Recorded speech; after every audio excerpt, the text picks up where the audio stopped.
2014년부터 전 세계적으로 굉장히 이슈가 된 특별히 우리나라에서는 가수 션이라고 하는 분이 주도하면서 아주 유명해진 아이스 버킷 챌린지라는 것이 있습니다. 이것은 근위축성 측색 경화증, 여러분이 잘 못 들어보셨을 거예요. 그런데 흔히 루게릭병이라고 부르는 이 병에 걸린 환우들을 돕기 위해 시작된 기부 캠페인입니다. 이 병이 이게 완치가 안 된대요. 원인도 모르고 치유 방법도 모르고, 그래서 걸리면은 그냥 뼈가 이 근육이 말라가면서 죽을 수밖에 없는 이런 불치병이라서 이 병에 걸린 분들을 좀 돕고 이 병에 대해서 많이 알리기 위해서 이 아이스 버킷 챌린지라고 하는 것을 통해서 이제 이런 일들을 하고 있는 거죠. 참여 방법은 참가자가 먼저 세 사람을 지명해서 얼음물을 뒤집어 쓰든지 아니면 일정 금액을 후원하도록, 미국에서는 $100로 이렇게 정해져 있었는데 한국은 정확한 금액은 안 정한 것 같아요. 그래서 일정 금액을 이제 후원하도록 도전한 후에 자신의 머리에 이렇게 앞에 있는 사진처럼 얼음물을 뒤집어 쓰는 것으로 그렇게 진행이 됩니다. 자, 그러고 나면은 지명받은 사람들이 또 동일하게 그렇게 하면서 이 캠페인을 이어 나가는 것이죠. 이것이 이렇게까지 이슈가 된 것은 여기에 유명한 사람들이 많이 참여하면서 소셜미디어, 즉 개인 SNS에 이걸 막 이렇게 올리다 보니까 사람들이 그 동영상을 보면서 굉장히 재미있어 하기도 하고 또 감동받기도 하고, 그러면서 그것이 이렇게 많이 알려지고 또 계속 사람들 사이에서 이슈가 되다 보니까 더 많은 사람들이 관심을 갖고 거기에 참여하게 된 것이죠. 그런데 제가 이 얼음물을 뒤집어 쓰는 모습을 보면서 한 가지 가진 생각은, 왜 사람들이 거기에 그렇게 기꺼이 참여를 하는 것일까 하는 것이었어요. 사실 어떤 경우든 간에 얼음물을 뒤집어 쓴다고 하는 것은 그리 유쾌하거나 기분 좋을 일이 아닐 거예요. 사실 쉽지 않은 일이죠. 저한테 누가 갑자기 얼음물을 뒤집어 쓰라 그러면 저는 굉장히 당혹스럽고 힘들어할 것 같아요. 여러분 잘 아시는 것처럼 저는 아주 그 추운 걸 싫어하잖아요. 여름에도 찬물로 절대 등목도 안 하는 사람인데 얼음물을 뒤집어 쓰라 그러면 저는 그 사람하고 두 번 다시 안 볼지도 몰라요. 그런데 사실은 이 아이스 버킷 챌린지가 그래서 얼음물을 뒤집어 쓰기 어려우면은 그러면 대신에 이제 도네이션을 하라, 기증을 하라, 이렇게 해서 원래는 돈을 내면은 이 얼음물을 안 뒤집어 써도 된다는 거예요. 그런데 기사를 읽어보니까 거기 참여하는 대부분의 사람들이 돈도 내고 얼음물도 뒤집어 쓴다는 거예요. 왜 그럴까? 왜 사람들은 그 유쾌하지 않은 일을 자기 돈을 내면서까지 그렇게 기꺼이, 그리고 너무나도 행복한 표정으로 그렇게 하는 것일까? 이유는 딱 한 가지예요. 뭐냐면 그렇게 얼음물을 뒤집어 쓰는 것이 굉장히 영예로운, 자랑스러운 일이라고 여기기 때문에 그런 거예요. 만일 이게 부끄럽고 수치스러운 일이라고 한다면 절대로 그렇게 하지 않을 겁니다.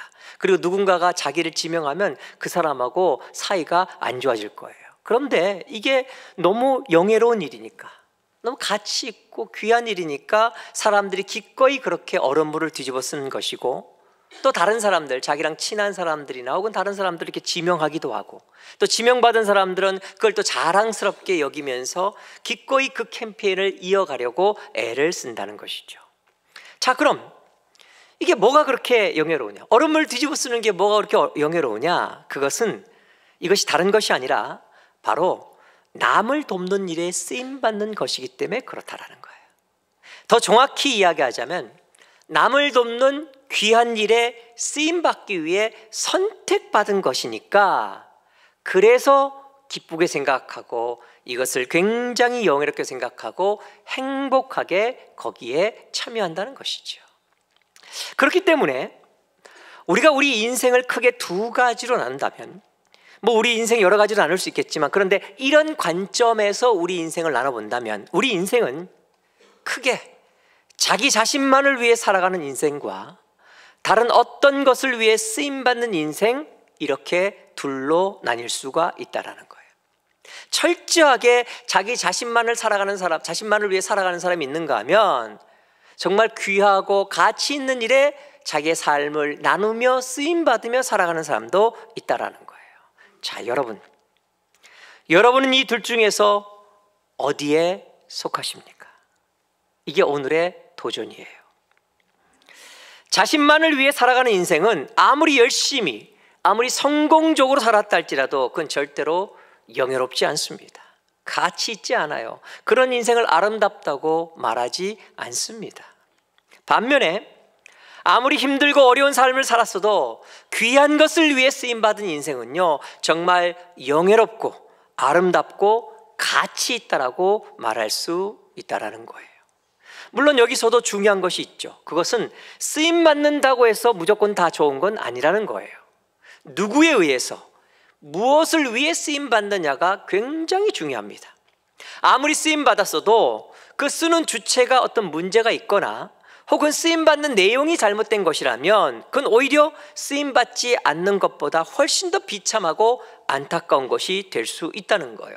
예를 든다면 자살타러 하는 사람들, 여러분 영화 같은 데서 보면은 그 이슬람 극단주의자들이 폭탄 조끼 자기가 입고 가지고 인샬라 그러고 외치고 난 다음에 그거 막 터뜨려서 자기도 죽고 다른 사람들을 막 죽이잖아요. 뭐 9.11 테러 때 비행기 몰고 가서 그 건물에 들이박은 뭐 죽은 사람들 다 거기에 포함되는 거고요.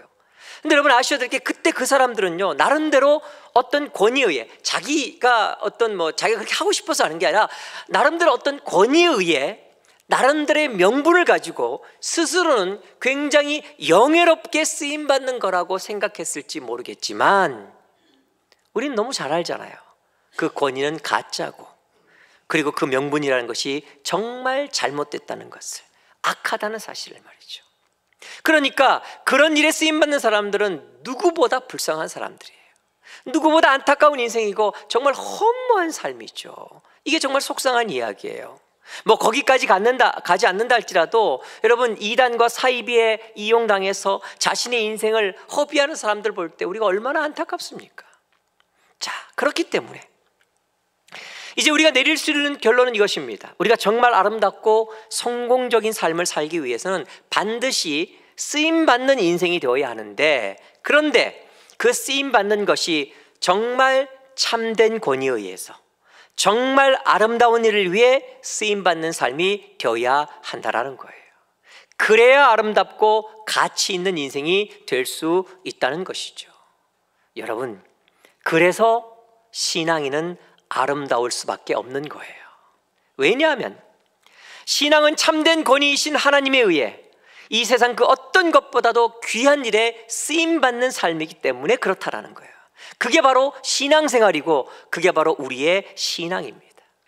오늘 우리가 읽은 말씀은 바로 신앙의 이 귀하고 아름다운 이야기를 우리에게 들려주고 있어요. 참된 권위이신 하나님에 의해서 정말 귀한 일에 쓰임받은 이 인생에 대한 이야기가 오늘 말씀이에요. 아까 읽었지만 우리 1절 말씀 다시 한번 같이 읽도록 하겠습니다. 1절 같이 읽습니다. 시작.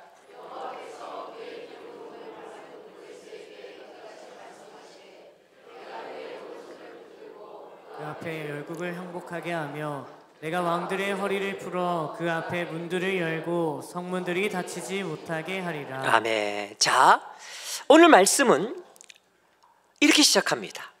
여호와께서 그의 기름 부음을 받은 고레스에게 이같이 말씀하시되, 그러니까 하나님께 쓰임받은 고레스에 관한 이야기라는 거죠. 자, 그런데 우리가 여기서 알아야 할 게 하나 있어요. 그것은 오늘 이 말씀이 고레스에 대한 말씀인 것은 맞지만, 그러나 그렇다고 해서 고레스에게 주신 말씀은 아니라는 거예요. 표현은 고레스에게 이같이 말씀하시되 라고 되어 있지만 이게 절대로 고레스 들으라고 고레스에게 주신 말씀이 아니라는 거예요. 그럼 누구 들으라고 하신 말씀이냐? 여러분, 이사야를 통해 주셨으니까 이건 이스라엘 들으라고 하신 말씀이에요. 그리고 동시에 이걸 성경으로 지금 우리에게 주셨으니까 이거는요, 우리 믿는 자들 들으라고 주신 말씀이라는 거예요. 이게 이스라엘에게, 그리고 우리에게 주신 말씀이라고 제가 이렇게 자신 있게 말할 수 있는 이유가 뭐냐면 성경에 그 근거가 나오기 때문에 그래요. 자, 오늘 말씀 다시 보면요, 여호와께서 고레스에게 말씀하시되 라고 하시면서 마치 하나님께서 고레스에게 말씀하시는 것처럼 표현 방식은 그렇게 되어 있는데 거기에다가 아주 절묘하게 3인칭을 집어넣고 있는 걸 보게 돼요. 무슨 얘기냐면, 여러분, 고레스에게 말씀하시는 거면은 너 혹은 you라고 하는 이 2인칭을 써야 되는데, 그런데 1절 말씀 보면요, 너라는 단어가 아니라 그라고 하는 3인칭을 사용하고 계시다는 거예요. 1절 다시 한번 보세요. 여호와께서 그의 기름 부음을 받은 고레스에게 이같이 말씀하시되, 내가 누구의? 그의 오른손, 너의 오른손. 여러분 생각해 보세요. 여러분 누구한테 이야기하는데 내가 너의 오른손을 잡고 이렇게 이야기하지, 내가 그의 오른손을 잡고 이렇게 얘기 안 하잖아요. 내가 그의 오른손을 붙들고, 내 앞에가 아니에요, 그 앞에 열국을 항복하게 하며 내가 왕들의 허리를 풀어 그 앞에 문들을 열고 성문들이 닫히지 못하게 하리라, 이렇게 이야기하고 있어요. 다 3인칭이에요. 물론 2절부터는 다시 너로 가지만 1절에 이렇게 3인칭을 집어넣은 이유가 뭐냐, 이 이야기가 지금 고레스 이야기를 하고 있는 건 맞지만, 그러나 이거는 고레스 들으라고 주신 말씀이 아니라는 거예요. 하나님의 사람들인 이스라엘과 우리에게 들으라고 주신 말씀이라는 거예요. 자, 하나님께서 고레스 이야기를 통해서 하나님의 사람들에게 지금 메시지를 주고 계시는데, 그럼 구체적으로 무슨 메시지를 주고 계시느냐? 오늘 성경 전체, 우리가 읽었던 성경 본문 전체에서 아주 중요한 2가지의 메시지를 주고 계신 걸 보게 돼요. 그중 첫 번째가 뭐냐? 바로 하나님이 너를 위해 이렇게 일하고 계신다예요. 하나님은 일하시는 분이시라는 거예요. 우리를 위해서, 우리를 너무나 사랑하셔서 우리를 위해 지금도 이렇게 일하고 계신다라는 것을 강조하고 계신 거예요. 여러분, 고레스는 메대와 바사의 왕이에요. 이스라엘 왕도 아니에요. 이방 나라 왕이에요. 이 메세와 바사는요, 그 당시 가장 최강국이었던 바벨론을 무너뜨린 고대 근동에 새로 등장한 그런 나라였어요. 그 나라의 맹주였어요. 그러니까 이렇게 이야기할 수 있어요. 그 당시에 고대 근동에서 제일 유명하고 제일 잘 나가고 제일 힘센 사람이 누구냐? 고레스였어요. 그런 고레스, 사실 고레스는 하나님도 잘 몰랐어요. 하나님도 말씀하시잖아요. 너는 나를 비록 모를지라도. 그냥 몰랐어요. 그런데 그런 고레스가 하나님이 기름 부어 택하신, 하나님이 사용하는 사람이라고 지금 성경이 이야기하는 것은 무슨 뜻이냐? 그건 고레스에 관한 이야기가 아니라 이스라엘에게 지금 이렇게 말씀하시는 거예요. 하나님은 자기 백성을 위해 이 온 세상과 열방을 다 사용하신다는 거예요. 7절에 이렇게 말씀하시잖아요. 나는 빛도 짓고 어둠도 짓고 쭉 하고 난 다음에 뭐라고 말씀해요? 친히 이렇게 말씀하세요. 나는 이 모든 일을 행하는 자니라. 하나님은 일하시는 하나님이시라는 거예요. 내가 너를 사랑하기 때문에, 그래서 널 돕기 위해 나는 지금 이 모든 것을 사용하고 있다고 강조하시는 거예요. 너희가 생각할 때 가장 힘세고 가장 정말 높고 가장 정말 세상에서 유명한 사람이라는 고레스조차도 내가 지금 사용하고 있다. 나는 너희를 위해, 너를 살리기 위해, 너를 회복하기 위해 못 사용할 것이 없다라고 말씀하고 계시는 거예요. 여러분, 이것이 바로 오늘 우리가 붙들어야 될 첫 번째 중요한 메시지입니다. 사랑하는 여러분, 우리 하나님은 지금도 우리를 사랑하셔서 우리를 위해 이렇게 쉬지 않고 일하고 계시는 줄 믿습니다. 우리가 신앙인이고 하나님이 우리 하나님이라고 한다면요, 하나님은 우리를 위해 못할 게 없는 분이라는 거예요. 온 세상을, 여러분, 우리를 위해 일하시면서 필요하다면요, 온 세상, 온 세계 열방을 다 사용할 수 있는 분이 우리 하나님이신 줄 믿습니다. 믿으세요? 네. 하나님은요, 온 천하보다도 더 나를 귀하게 여기셔서 너무나 사랑하셔서 나를 살리기 위해서 자신의 독생자까지 내어주신 분이에요. 이게 성경이 이야기하는 우리 하나님의 사랑이고 우리를 향한 돌보심의 이야기라는 거죠. 뭐 그렇게 거창하게 가지 않더라도 여러분 한번 생각해 보세요. 우리가 구원받았는데 지금 이렇게 구원받은 자로서 교회에 와서 예배드리고 있는데, 여러분, 우리가 이 자리에 오기까지 얼마나 많은 사람들이 동원됐는지를 생각해 보셔야 된다는 거예요. 140여 년 전에 이 땅에 하나님을 알지 못하는 백성에게 복음을 증거하기 위해서 이 땅에 왔던 선교사님들로부터 시작해서 수많은 믿음의 선배들의 그 헌신과 땀 흘림과 때로는 피 흘림을 통해서 복음이 흘러가서 지금 나에게까지 오게 된 거예요. 또 지금도 이 신앙의 길을 걸어갈 때 정말 내가 넘어지고 쓰러지고 제대로 못 걸어갈까 봐 하나님이 내 옆에 붙여주신 함께하는 사람들이 우리 주변에 얼마나 많이 있는지 몰라요. 여러분, 그들이 다 나를 위해 하나님이 쓰시는 사람들이라는 거예요. 여러분, 인생 살아가면서 자꾸 혼자라고 생각하세요? 아무도 없다는 생각 드세요? 아니요. 얼마나 많은 사람들이 나를 돕고 있는지 몰라요. 그리고 나를 돕기 위해 내 주변에 그렇게 사람들이 많다는 건 그게 무슨 뜻이냐면 하나님이 그렇게 일하고 계시다라는 거예요. 사랑하는 여러분, 하나님은 우리를 사랑하세요. 그리고 우리를 위해 지금도 일하고 계시는 줄 믿습니다. 인생을 살아가면서 이걸 발견할 수 있어야 되는 거예요. 이게 하나님이 주시는 첫 번째 메시지예요. 두 번째는 뭐냐? 두 번째는요, 너희도 하나님께 쓰임받는 삶을 살아야 한다 하는 것입니다. 우리를 돕기 위해 하나님이 우리 주변에 수많은 사람들을 사용하시는 것처럼 그렇게 우리도 하나님께서 일하실 수 있도록 쓰임받는 삶을 살아야 한다는 거예요. 이것이 우리가 살아가야 될 모습이고 이것이 바로 가치 있고 아름다운 삶의 모습이라는 거예요. 어쩌면 이 두 번째가 우리 하나님의 진짜 의도가 아닐까 싶어요. 여러분, 성경을 보면요, 수많은 신앙의 사람들이 나옵니다. 위대한 사람들이죠. 아름다운 인생 산 사람들이에요. 아브라함도 나오고 요셉도 나오고 모세도 나오고 다윗도 다니엘도 정말 멋지게 아름답게 산 신앙의 사람들이 많아요. 그런데 여러분, 성경에 그렇게 수많은 믿음의 사람들이 등장하는 이유는요, 그냥 우리로 하여금 감상하라고, 보고 놀라라고, 야 멋지게 살았네, 야 아름답게 살았네, 그렇게 끝나려는 게 아니에요. 그렇게 많은 아름다운 신앙인들의 이야기가 성경에 나오는 이유는 뭐냐면요, 딱 한 가지예요. 너도 그렇게 살라라는 거예요. 너도 이렇게 살아야 한다는 그 메시지 때문에 거기 있는 거예요. 그렇기 때문에 오늘 말씀에 고레스 이야기가 나온 이유가 뭐냐, 고레스까지도 사용하셔서 하나님은 당신의 사람들을 위해 일하신다는 것을 강조하시는 것과 동시에 너도 고레스처럼 하나님께 쓰임받는 인생이 되어야 한다라고 말씀하고 계신다라는 거예요. 사랑하는 여러분, 우리가 신앙의 사람으로 정말 가치 있고 아름답게 살 수 있는 유일한 길이 있다고 한다면 그것은 하나님께 쓰임받는 인생으로 살아가는 것입니다. 자기 자신만을 위해 치열하게 사는 거, 여러분, 그건 신앙적이지 않습니다. 그건 아름답지 않아요. 가치 있는 인생 아닙니다. 하나님께 쓰임받는 인생으로 살아가는 것만이 정말 아름답고 가치 있는 인생이 될 수 있는 거예요. 제가 지금 여러분에게 뭐 대단한 거, 거창한 거 말하는 거 아니에요. 무슨 굉장한 일을 이루어야 된다, 혹은 뭐 어떤 사역자가 되고 뭐 선교사가 되고 목사가 되어야 된다는 거, 그런 거 얘기하는 거 아니에요. 지금 내가 살아가는 삶의 현장을 통해 하나님께 쓰임 받아야 한다라는 걸 이야기하는 거예요. 나의 매일의 삶이, 일상의 삶이 나만을 위해 사는 것이 아니라 하나님께 쓰임받는 삶이 되는 거, 그거를 지금 이야기하고 있는 거예요.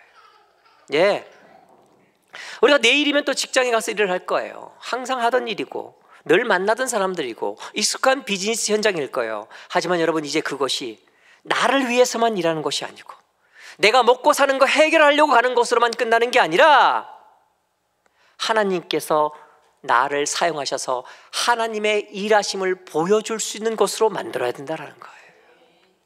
가정도 마찬가지입니다. 그냥 어쩔 수 없이 사는 것이 아니라 하나님께서 나를 쓰시는 것이 돼야 돼요. 나를 통해 내 가정의 구성원들이 하나님이 일하심을 보게 해야 합니다. 하나님께 쓰임받는 남편, 쓰임받는 아내, 쓰임받는 부모, 형제, 자녀가 되어야 한다는 거예요. 교회도 마찬가지입니다. 교회는 특별히 더 내가 신앙생활하면서 혜택 받으러 오는 곳으로만 끝나서는 안 돼. 물론은 일단 교회 와서요, 교회를 나오는, 교회에서 신앙생활하는 유익을 여러분 좀 누리셔야 돼요. 어저께 사랑난 그 나무에서 연합속회 하는데 너무 재밌고 즐겁고 유익한 시간 같더라고요.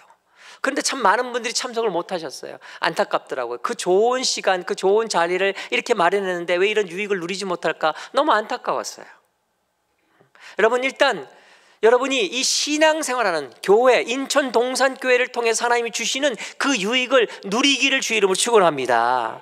그러니까 내가 은혜 받고 위로받고 채움 받고 신앙의 기쁨을 누려야 되는 거 맞아요. 하지만 거기에 머물러서는 안 된다는 거예요. 이제 더 나아가서 함께 아름다운 교회를 세우고 또 나를 통해 하나님 나라가 확장되기를 꿈꾸고 하나님께 쓰임받기 위해서 하나님의 손과 발이 되도록 노력하고 애쓰는 것, 이것이 우리의 신앙생활의 모습이 되어야 한다는 거예요. 이것은 일종의 관점의 전환입니다. 우리 인생에 대해 나의 일상과 삶의 모든 자리가 내가 누리는 것, 내가 혜택을 받는 곳이 아니라 그 자리가 사명의 자리고 사역의 자리라고 하는 인식의 전환이 있어야 하는 것이고, 이 관점의 변화가 있을 때 우리는 쓰임받는 인생이 될 수가 있다는 거예요. 사랑하는 여러분, 전 여러분이 여러분의 모든 삶의 자리에서 하나님께 쓰임받는 인생 되기를 주님의 이름으로 축원합니다. 여러분을 통해서 세상이 하나님의 하나님 되심을 볼 수 있기를 소망하고, 여러분을 만나는 사람들마다 여러분을 통해 하나님이 일하심을 보게 될 수 있기를 주님의 이름으로 축원합니다. 자, 그런데 우리가 하나님께 쓰임받는 인생이 되어야 한다라고 이렇게 강조하다 보니까 그럼 난 뭐냐? 나는 이용만 당하는 거냐? 나는 뭐 사용만 당하고 마는 거냐? 그건 너무 억울하고 그건 너무 손해 아니야? 라고 생각하는 분이 있을런지도 모르겠어요. 그런데 여러분, 아니에요. 그렇지 않습니다. 하나님께 쓰임받는 거는요, 억울하고 손해보는 거 아니에요. 이거는요, 최고의 축복이에요. 왜냐하면 하나님께 쓰임받는 인생이 될 때 거기에서만 누릴 수 있는 특별한 하나님의 축복과 은혜가 있기 때문이라는 거예요. 하나님께 쓰임받지 않고는 맛볼 수 없는 정말 기가 막힌 은혜와 축복이 거기 있기 때문에 하나님께 쓰임받음이 진정한 복이 될 수 있다는 것이죠. 그게 뭘까? 하나님께 쓰임받는 사람이 받는 축복, 그 은혜는 구체적으로 무엇일까? 여러 가지가 있겠지만 오늘 말씀을 통해 볼 때 하나님 주시는 세 가지의 공통된 복이 있는 걸 보게 돼요. 우선 첫 번째로, 하나님은 당신이 쓰시는 사람에게 어떤 복을 주시느냐? 반드시 권위를 주세요. 하나님 주시는 권위, 즉 하나님이 세우신다라는 거예요.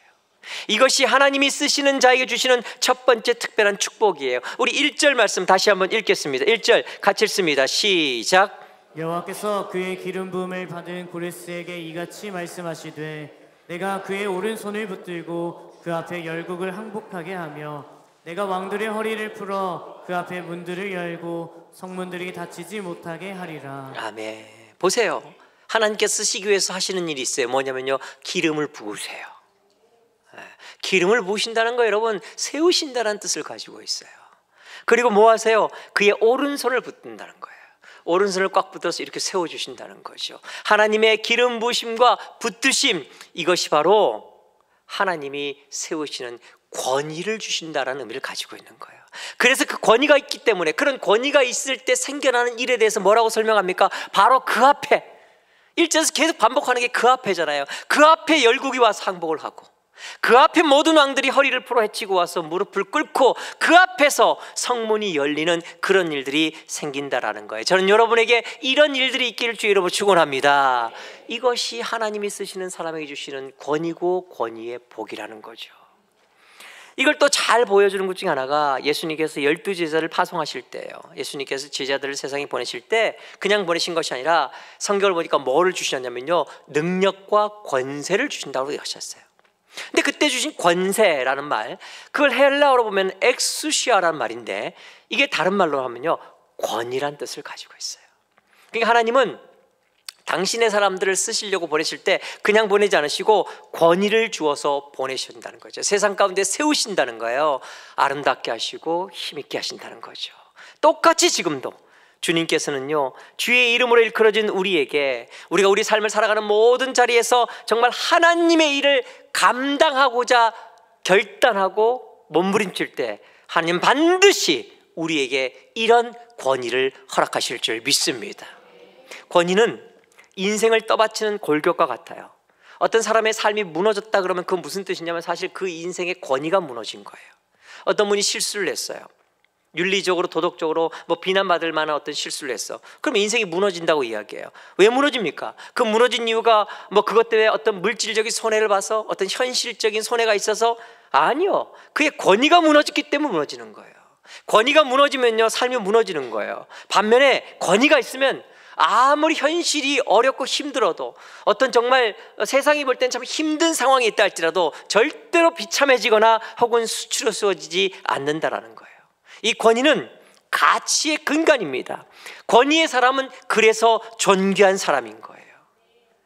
그런데 여러분, 하나님이 당신이 쓰시는 사람한테 뭘 주신다고요? 이 권위를 주신다라는 거예요. 그러니까 하나님이 나를 쓰실 때는요, 내가 비록 세상의 기준으로는 가진 것이 없고 세상의 기준으로는 뭐 정말 형편없다 할지라도 여러분, 하나님이 나를 쓰실 때는요 세상 가운데서 당당할 수 있어요. 아름다울 수 있습니다. 왜냐하면 하나님이 권위를 주시니까. 그가 나를 세상 가운데 우뚝 세워주시니까 이게 바로 하나님의 블레싱이라는 거예요. 저는 이 권위가 여러분 가운데 있기를 주의 이름으로 축원합니다. 이게 첫 번째 주시는 복이에요.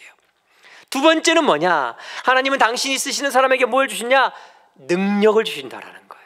능력. 우리 5절 말씀 같이 읽겠습니다. 5절 같이 읽습니다. 시작. 나는 여호와라. 나 외에 다른 이가 없나니 나밖에 신이 없느니라. 너는 나를 알지 못하였을지라도 나는 내 띠를 동일 것이요. 아멘. 보세요. 뭐 하신다고? 나는 내 띠를 동일 것이다. 띠를 동인다는 말이 무슨 말이며 허리띠를 꽉 매. 이 말은 무슨 말이에요? 힘을 준다는 거죠. 하나님은 우리에게 능력을 주신다라는 거예요. 하나님은 당신이 쓰시는 사람한테요 항상 능력을 주세요. 일단은요 어떤 상황에도 굴복하지 않는 어떤 영적 공격 앞에서도 버티고 이겨낼 수 있는 믿음의 능력을 주시고요, 그런 믿음의 능력과 더불어서 삶 가운데서 우리가 만일 하나님의 일을 감당하겠다고 결단하고 뛰어들면요 그 일을 감당할 수 있는 능력까지 주신다라는 거예요. 이게 하나님의 약속이에요. 제가 단기 선교사들 모집할 때마다 자주 하는 멘트 있잖아요. 할까 말까를 고민하면 목탈 가능성이 훨씬 많아요. 근데 어떻게 할 것인가를 고민하면 하나님께서 반드시 할 수 있는 길을 열어주신다라는 거예요. 이게 바로 하나님이 당신이 쓰시는 사람한테 주시는 축복이에요. 여러분, 성경을 보면은 특히 사도행전 보면 성령의 사람들이 나오죠. 근데 성령의 사람들의 공통점이 뭐냐면요 능력이 있었다라는 거예요. 능력이 있었다. 물론 예수님께서 제자들을 파송할 때 내가 너희를 보낼 때 권세와 능력을 준다, 능력 주신다고 약속했지만 성령의 사람들을 보면요 그게 그 사람들이 능력받은 어떤 증거 중에 하나예요. 근데 여러분, 성령의 사람을 다른 말로 하면 뭐라 하냐? 그건 바로 하나님께 쓰임받는 사람이에요.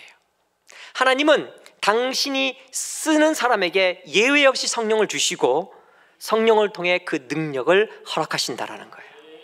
그러니까 우리가 능력받고자 한다면, 능력 있는 사람이 되고자 한다면 무엇보다 하나님께 쓰임받는 사람이 되어야 한다라는 거예요.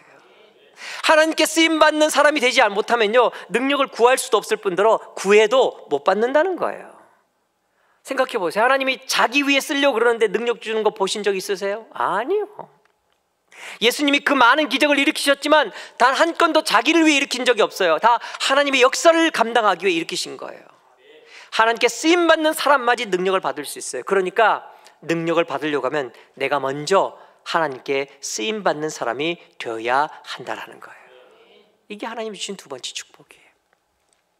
세 번째 어떤 축복을 주시느냐? 여러분, 하나님께 쓰임받는 자에게 하나님이 주신 축복은요 하나님이 행하시는 역사를 통해 이루어지는 열매를 맛보게 하신다라는 거예요. 우리 2절 3절 말씀 같이 한번 읽겠습니다. 2절 3절 같이 읽습니다. 시작.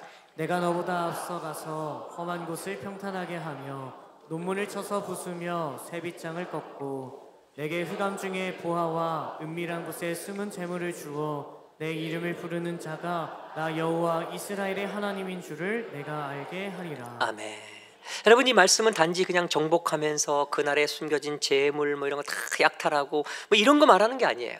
이 말씀 보면요 내가 너보다 앞서가서 험한 것을 평탄하게 하며 논문을 쳐서 부수며 새빗장을 꺾고, 지금 무슨 말이냐면 네가 하는 게 아니라는 거예요. 내가 다 한다는 거예요. 내가 역사할 때 이런 일이 있다는 거예요. 그런데 놀라운 것은 흑암 중에 보화와 은밀한 곳에 숨은 재물을 하나님이 하셨는데 그걸 같이 일하는 자에게 주시겠다라는 거예요.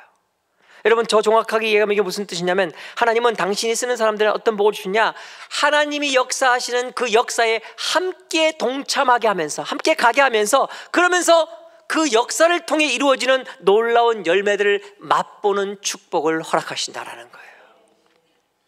하나님이 일하시는 그 일에 동참하면서 누릴 수 있는, 세상이 줄 수 없는 기쁨들, 세상이 줄 수 없는 어떤 만족들, 세상이 줄 수 없는 어떤 의미와 가치, 행복, 그런 것들을 누릴 수 있도록 허락하시는 것이 하나님의 축복이라는 거예요. 여러분, 사실 하나님께 쓰임받는 사람은 현실적으로, 육신적으로 볼 때 손해가 되고 피곤하게 보일 수 있어요. 어려울 수 있어요. 하지만 여러분, 하나님께 쓰임받기 때문에, 그래서 누릴 수 있는 기가 막힌 하늘의 기쁨과 감격과 감동과 은혜가 반드시 뒤따르게 되어 있어요. 이거는요, 쓰임받지 않고는 알 수가 없어요. 간혹 제가 선교지를 방문해서 선교사님들을 만나게 되면 선교사님들과 이런저런 얘기하다 보면은 굉장히 고생 많이 한 이야기를 들을 때가 있어요. 참 가슴 아프죠. 굉장히 힘들고 열악한 환경 속에서 어떤 선교사님은 물이 안 나와서 이제 그 지하수 먹고 하는데 그것 때문에 참 어렵고 힘든 상황 가운데 있었던 아프리카 선교사님 얘기 들은 적도 있고, 경제적인 환경적인 어려움 때문에 참 힘들어서 막 겨우겨우 해나가면서 하나님이 공급하시는 그 은혜 가운데 나아가는 그런 경우도 있고, 또 무엇보다 선교사들의 가장 큰 고민 가운데 하나가 자녀들이에요. 자녀들 학교를 제대로 못 보내서 홈스쿨링 시키고 하는데 그게 제대로 안 돼서 좀 불안하고 어렵고 이런 얘기도 있고, 또 어떤 경우에는 핍박받아서 감옥에 가기도 하고 고초를 당하기도 하고 말이죠. 또 어떤 경우에는 믿었던 제자들, 자기가 키우고 사랑을 하고 애정했던 그 제자들한테 배신당해서 말이죠, 그 제자 때문에 어려움을 겪기도 하고, 제가 아는 어떤 선교사님은 그 제자가 누구 시켜갖고 그 선교사님 그 길 가는데 테러해가지고 말이죠, 그래가지고 그 선교사님 어려움 막 겪어갖고 한동안 굉장히 힘들었던 그런 일들 들으면서 참 어렵구나, 힘들구나 이런 생각해요. 그런데 제가 그런 얘기를 듣고 이분들을 만날 때마다 이해가 안 되는 것은, 그런 어려움을 겪고도, 그런 고초를 당하고, 그런 배신을 당하고도 거기를 또 간다는 거예요. 저 같으면 그쪽으로는 정말 쳐다보지도 않을 것 같아요. 왜 뭐 우리 그 군생활 할 때 어려움 겪고 나면 자기 군생활 했던 쪽은 쳐다보지도 않는다 그러잖아요, 그렇죠? 네. 다른 표현이 있지만 제가 강대상이라서 제가 좀 순화시켰습니다. 아니, 저 같으면 그럴 것 같아요. 뭐 아주 진저리를 치고, 아우 나는 두 번 다시 난 그쪽으로 는 아주 그냥 쳐다보지도 않을 거야. 그런데 거길 또 가는 거예요. 거기를 안 떠나는 거예요. 그 자리를 지키고 있어요. 왜 그럴까? 네, 세상이 볼 때 힘들 수 있어요. 어려울 수 있어요. 고초라고 이야기하고 고난이라고 이야기할 수 있죠. 하지만 여러분, 그 자리에 가서 일하지 않고는 맛볼 수 없는, 정말 세상이 줄 수 없는 하나님의 은혜와 감격과 축복이 있기 때문에 거기로 달려가는 거예요. 그분들 이렇게 이야기해요. 영혼이 변화되고 새로운 생명들이 막 생겨나고 그 지역 사회가 막 변화되고 하나님의 놀라운 일들이 막 생겨나는 어떤 그런 은혜와 감격이 있어서 거기를 못 떠난다는 거예요. 그리고 고백해요. 그 은혜로 자기는 정말 행복하다고. 여러분, 모든 사역이 다 그렇습니다. 하나님께 쓰임받는 사람은 다 그래요.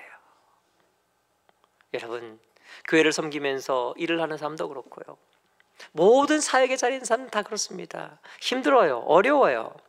하지만 여러분, 쓰임받을 때만 누릴 수 있는 기쁨이 있고 감격이 있고 하나님의 어루만지심과 채워주심이 있기 때문에 우리는 그 일을 할 수 있다라는 거예요. 이게 바로 하나님께 쓰임받는 사람만이 누릴 수 있는 놀라운 하나님의 축복인 줄 믿습니다. 사랑하는 여러분, 전 여러분이 이 복들을 받을 수 있기를 주의 이름으로 축원합니다. 오늘 말씀 붙잡고 우리가 좀 결단하기를 소망해요. 주님, 나만을 위해 살지 않겠습니다.